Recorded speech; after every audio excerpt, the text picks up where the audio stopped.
अस्सलाम वालेकुम नाज़रीन, कैसे हैं आप लोग। उम्मीद है सब खैरियत से होंगे। आज का जो मोस्ट इम्पोर्टेंट जो टॉपिक है जो कि कंपलसरी आपके पेपर के अंदर होता है, आज हम लोग उसको डिस्कस करते हैं। स्टैटिस्टिक्स का पोर्शन जो होता है, ठीक है, एक क्वेश्चन इसका जो कि कंपलसरी होता है, मतलब बाकी जो रिमेन दो पोर्शन होते हैं आपके पेपर के अंदर पंजाब यूनिवर्सिटी के स्पेशली, तो एक के अंदर से आपने 4 क्वेश्चन लेने होते हैं और दूसरे के अंदर से आपने ये एक क्वेश्चन आपने लाजमी करना होता है, ये कंपलसरी होता है। तो इस जो क्वेश्चन के अंदर जो चीज़ें आती हैं, ठीक है, वो आपके प्रैक्टिकल बुक के अंदर से जो टॉपिक है स्टैटिस्टिक्स का, उसके अंदर से एक क्वेश्चन आपको मिलता है। इसके डिफरेंट पार्ट्स होते हैं, ठीक है, कुछ डेफिनेशन होती हैं, फिर कुछ क्वेश्चन होते हैं और फिर इनमें से एक आपका जो ग्राफ बनाने का एक तरीकाकार होता है।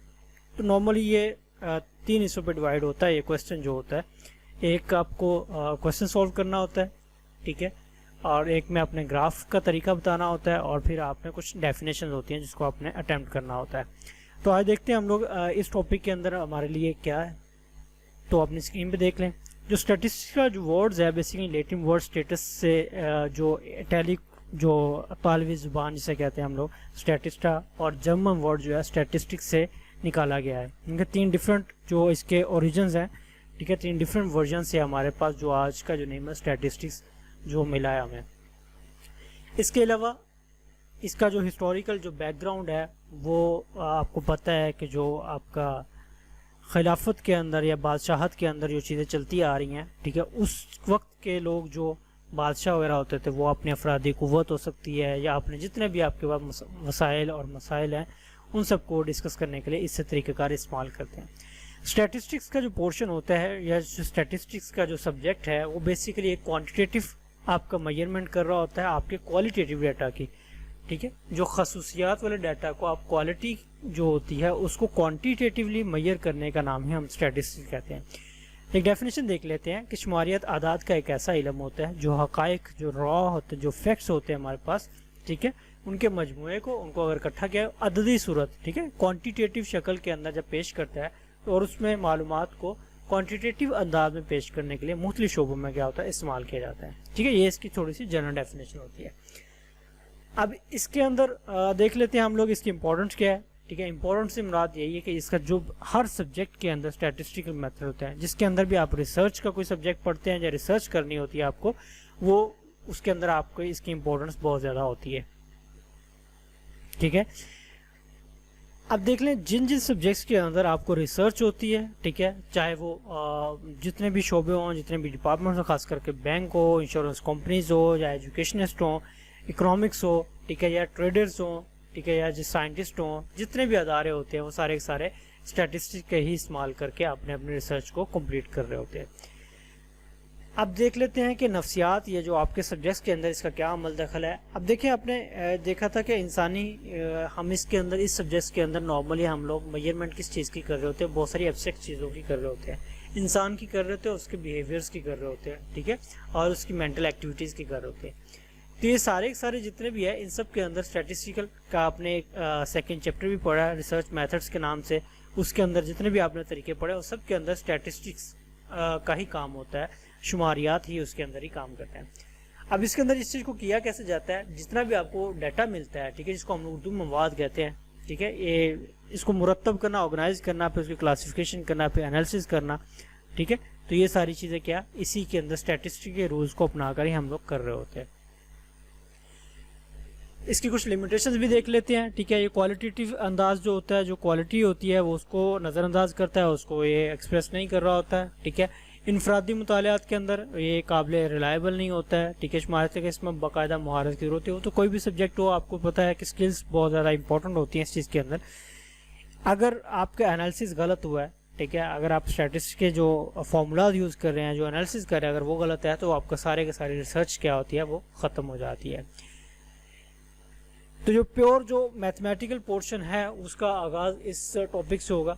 सबसे पहले ये जो बेसिक चीज़ें हैं ये आपके लिए जानना ज़रूरी है, ठीक है, ताकि आप लोग अच्छे तरीके से क्वेश्चन को समझ सकें, क्योंकि आपके पास क्वेश्चन जो होगा एक सिनेरियो बेस्ड होता है, ठीक है। आपको एक टेबल के अंदर कुछ डाटा दिया होगा, आपने उसके ऊपर कुछ फार्मूलाज अप्लाई करने हैं। जब तक आप उस टेबल को नहीं समझ सकते तो आपके लिए ये चीज़ें उसका क्वेश्चन को सॉल्व करना मुश्किल हो जाएगा। तो स्टैटिस्टिकल डाटा की डेफिनेशन आपने जिनके पास रॉ फैक्ट्स एंड फिगर्स आपने देखा होगा कंप्यूटर के अंदर डाटा और इन्फॉर्मेशन की बार बार आपने डेफिनेशन पढ़ी है। तो डाटा जो बेसिकली जो फर्स्ट हैंड डाटा होता है हम लोग उसके बारे में डिस्कस करेंगे, ठीक है। उन्हें हम लोग क्या कहते हैं, स्टैटिस्टिकल डाटा कहते हैं। देख लेते हैं डाटा की एग्जाम कितनी है। आपके सब्जेक्ट्स के अंदर सिर्फ 2 हैं, एक प्राइमरी और एक सेकेंडरी। प्राइमरी डाटा ऐसे डाटा को कहते हैं जो फर्स्ट टाइम आपने लिया होता है, ठीक है। फॉर एग्जाम्पल किसी का आपने वेट ले लिया, क्लास के बच्चों का नाम पता देख लिया आपने, तो ये सारे क्या हो, जिस पे कोई भी स्टैटिस्टिकल जो मेथड्स अप्लाई ना किया हो वो हमारा प्राइमरी डाटा ही कहलाता है। मतलब न्यू डाटा जो होता है वो आपका प्राइमरी डाटा होता है। सेकेंडरी डाटा ऐसा डाटा को कहते हैं जिस पे आप कोई ना कोई कैलकुलेशन परफॉर्म कर चुके हैं या कोई ना कोई प्रोसेस आप कर चुके हो, उसको हम लोग सेकेंडरी डाटा किसी भी अंदाज से, चाहे उसे सीधा पदरा करके लिखना हो, लाइन वाइज लिखना हो, किसी तरह भी लिखना हो, तो वो क्या आपका क्या सेकेंडरी डाटा कहलाता है। एग्जाम्पल के थ्रू देखते हैं। अगर 10 तलबा हैं आपके पास, प्राइमरी डाटा में देख लेते हैं, उसका वजन देख लेते हैं केजी के अंदर। ये देखिए 40, 43 ये रैंडम से फिगर लिखे हुए हैं, ठीक है, ऊपर नीचे करके रैंडम फिगर लिखे होते हैं। इसी डाटा को जब आप तरतीब से लिख लेते हैं, चाहे वो किसी तरतीब का, ठीक है, किसी भी तरतीब से आप लिख लेते हैं, तो वो क्या आपका सेकेंडरी डाटा बन जाता है। अब देखिए तरतीब की बात कर रहे हैं हम लोग। तरतीब 2 तरह से लग सकती है आपकी, एक असेंडिंग ऑर्डर हो सकता है और एक डिसेंडिंग। असेंड का मतलब होता है चढ़ना, चढ़ाई की तरफ जाना होता है, ठीक है। जब हम लोग छोटे से बड़े की तरफ या आप नीचे से ऊपर की तरफ जाते हैं तो हम लोग उसको असेंड करना कहते हैं, ठीक है। तो वो असेंडिंग डाटा होता है। और इसी तरह अगर आप ऊपर से नीचे की तरफ आएंगे, ठीक है, तो उसे हम लोग डिसेंडिंग ऑर्डर कहते हैं। अब इसको तरतीब से देख लेते हैं। अगर यही देख ले फॉर्मूला, तो इसके अंदर देखिए सबसे पहले सबसे छोटा वाला कौन सा है, 38 है, ठीक है। अब इस जो तरतीब दी हुई है मैं इसको आपको बताता हूँ कि ये क्या चीज़ है। अगर हम लोग इस तरफ को रीड करते हैं, ठीक है, इस तरफ को रीड करेंगे हम लोग 38, 38, 39, तो ये असेंडिंग ऑर्डर हो जाता है, ठीक है। डिसेंडिंग ऑर्डर इस तरफ से हम लोग अगर रीड करते हैं तो ये क्या बन जाता है आपका डिसेंडिंग ऑर्डर बन जाएगा, ठीक है। 43, 42 ऊपर से नीचे की तरफ जब हम लोग, तो ये आपका दोनों दिशा में हो जाता है। नेक्स्ट देख लेते हैं हम लोग मजीद क्लासिफिकेशन। जब आपके सामने एक डाटा दिया जाता है तो उसके अंदर जो मजीद क्लासिफिकेशन होगी वो आपको मैं बताता हूँ। इसके अंदर कुछ 4 चीज़ें हमने मजीद और डिस्कस करनी है, ठीक है। ग्रुप्स किसे कहते हैं, सबसे पहले देखते हैं नंबर ऑफ क्लासेस क्या होती है, क्लास लिमिट्स के। इसको हम लोग आपको एक जो है एग्जाम्पल के थ्रू बताते हैं। ये देखें, ये आपके सामने एक प्राइमरी डाटा पड़ा हुआ है, ठीक है, रैंडम डाटा पड़ा हुआ है, ठीक है। 2 तरह से डाटा रिप्रेजेंटेशन के लिहाज से आपकी उसके अंदर आएंगे प्रेजेंट करने के, जो बार बार आपने इसको देखना है। वो ये है, क्वेश्चन भी आपका 2 तरह से आपने सॉल्व करना है। एक होता है डाटा, ग्रुप डाटा होता है, और एक होता है अनग्रुप डाटा होता है। ग्रुप डाटा और अनग्रुप डाटा की एग्जांपल मैं आपको पहले दिखाऊं। ये जो अभी हमने देखा ये वाला, ठीक है, प्राइमरी डाटा अनग्रुप डाटा कहलाता है। ये देखिए ना, ये लाइन में आपका स्कैटर डाटा पड़ा हुआ है, ये अनग्रुप डाटा होता है। तो ग्रुप डाटा की डेफिनेशन, ग्रुप डाटा कैसा होता है, ऐसा ये वाला डाटा जो होता है ये ग्रुप डाटा कहलाता है, ठीक है। ऊपर वाला डाटा कौन सा था, अनग्रुप। ये देखिए ग्रुप बने हुए ना, ठीक है, तो ये डाटा कौन सा होता है, ग्रुप डाटा बन जाता है। एक और इसकी होती है पहचान, फ्रीक्वेंसी अगर दी हुई है साथ में तो वो ग्रुप डाटा ही होता है। फ्रीक्वेंसी जो होती है वो ग्रुप डाटा की ही होती है बस, ठीक है। तो मैं मजीद आप थोड़ा सा पीछे चल के आपको समझाता हूँ कि ये चीज़ क्या है। सबसे पहले जमातों की तादाद क्या होती है। ग्रुप डाटा के अंदर हमने देखा ये वाला, ठीक है, ये ग्रुप है, एक ग्रुप, 2 ग्रुप, और ये एक ग्रुप है, ये 2 और ये 3 है। तो इसके अंदर नंबर ऑफ क्लासेस कितनी होगी, 3, ठीक है। और ये इसकी फ्रीक्वेंसी है, ठीक है। फ्रीक्वेंसी निकालते कैसे ये भी हम आपको बताएंगे।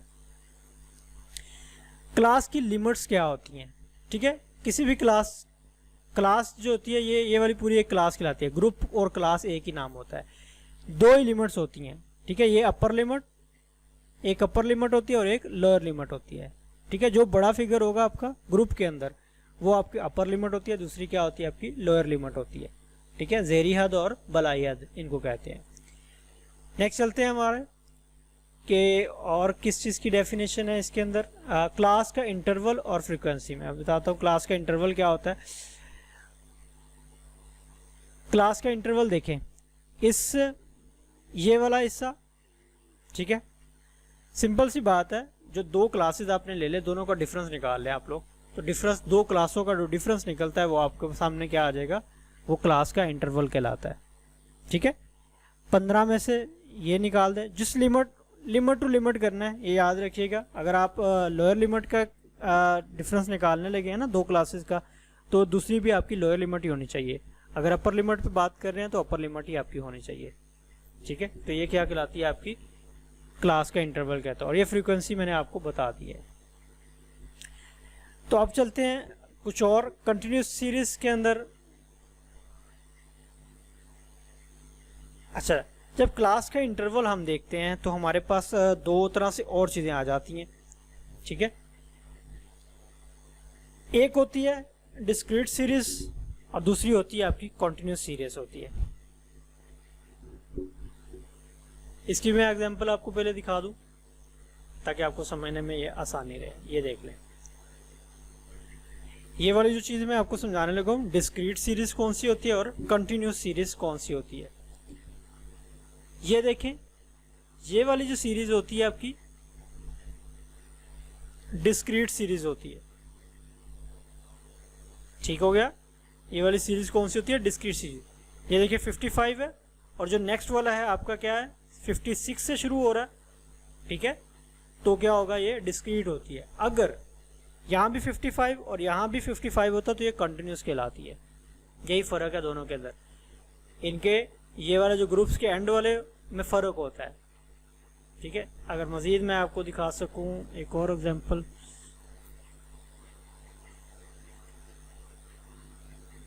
ये देखें, ठीक है। ये कौन सा,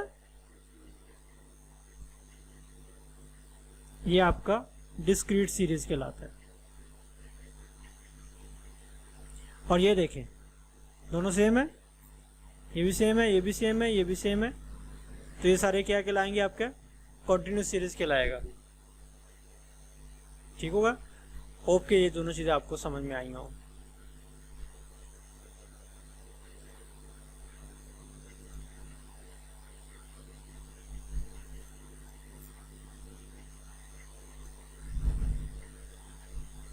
चले, जो ग्राफ का बेसिकली तरीक़ेकार है वो हम लोग आपको नेक्स्ट में सिखाएंगे, ठीक है। इसके अंदर आपको वो बना के दिखाना पड़ेगा, तो उम्मीद है कि वो भी लेक्चर आपका जल्दी अपलोड कर दूंगा।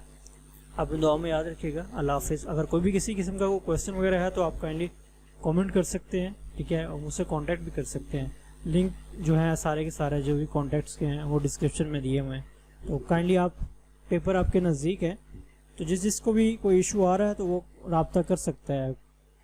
और अपनी दुआ में याद रखिएगा। अल्लाह हाफिज़।